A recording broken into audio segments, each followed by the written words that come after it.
I'm going to string this racket with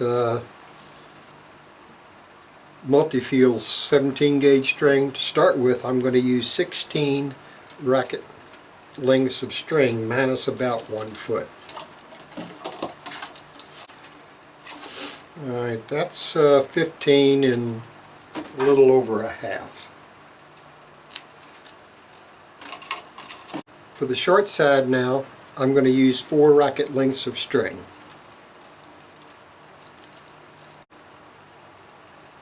I'm going to use the remainder of the string for the long side.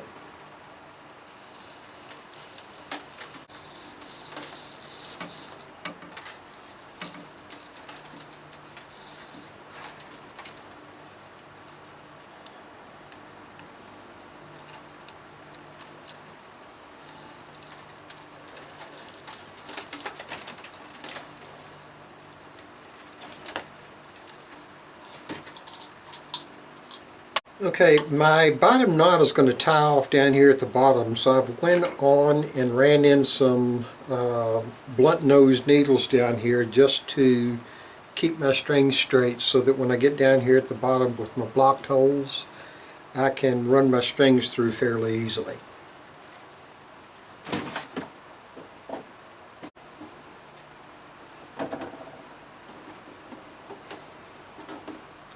I've got some little leather power pads here that I'm going to use down in the throat of the racket, and I'll show you how I'm going to put those in just a minute.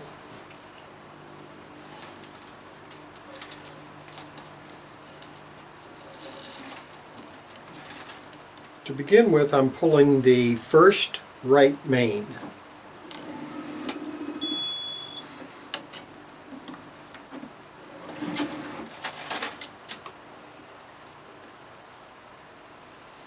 And I'll put in 1 power pad in the throat of the racket and pull the first left main.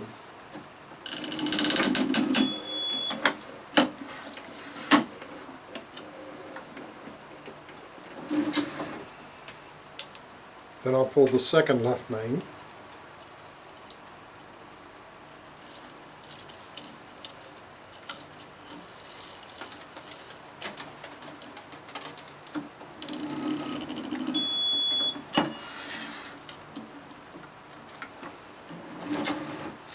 Then I'll pull the second right main.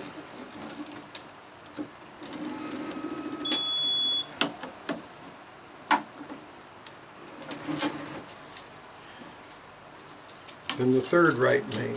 And I'm going to continue doing this, running 1 main ahead on each side and then switching over to the other side. I got my loop a little small there.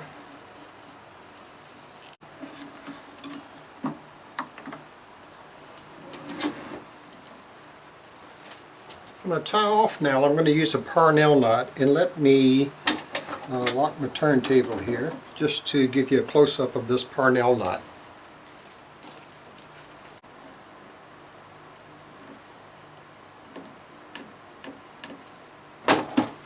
Okay, I'm going to keep this string here again on the bottom of this blunt nose needle. Then I'm going to make a little loop or a half hitch around my anchor string. Then I'm going to go down and come right back up through that loop and this big loop up here.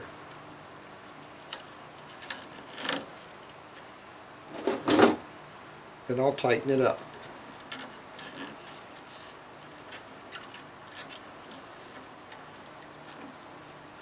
Hold it, loosen the base of my clamp, and I'm done.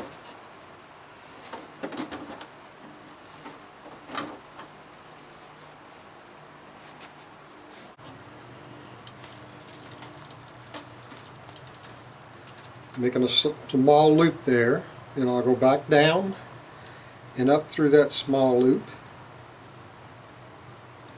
and also through this great big loop that I got up here.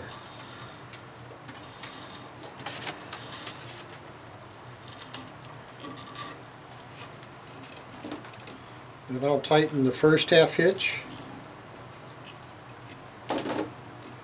and tighten up that second knot. Hold my string up, release the base, and I'm done. Now what I cut off here, I'm going to use with a starting knot on top, and that's going to save me the tail end over here and the tail end on this starting knot that I'm going to use.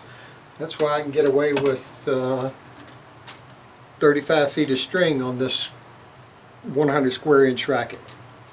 Now what I'm going to do is I'm going to go under this first main and string my crosses. I'm going to string the top 3 crosses first.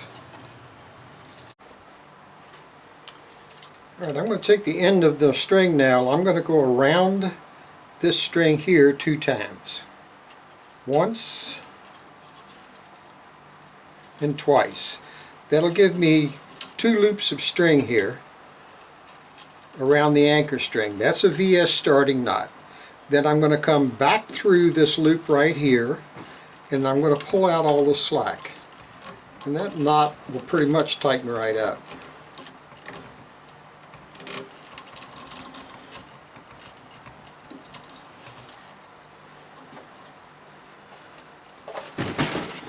And I'm going to pull tension on it.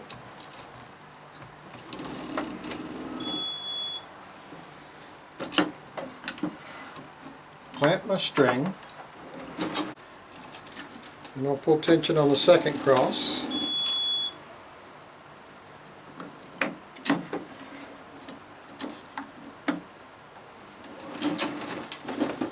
Then I'm going to cinch this knot up just a little bit and get it to where I want it. And go on and trim it off. Then I can go on and string my racket. When I get down to the bottom, I'll tie off the bottom cross with a Parnell knot again. So I'll have 3 Parnell knots on the bottom and this 1 starting knot on top. The string's getting a little shorter now, so I'm not going to weave one ahead any longer.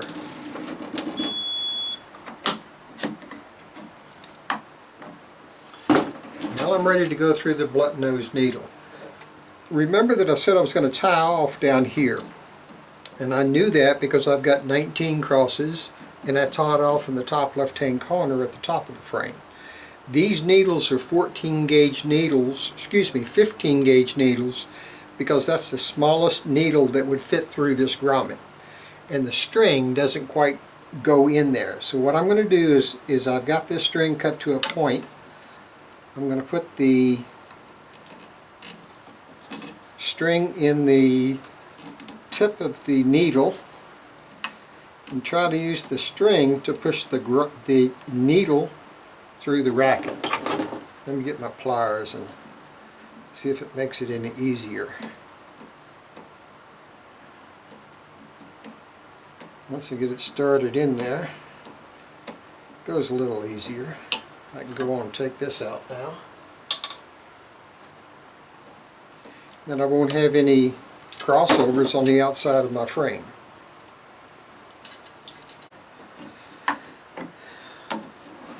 Then I can tie off the bottom cross. Also, I made sure that I started these crosses so that my anchor string would end up on top of my intersecting string. That way I don't have to tie it off right down here by the grommet.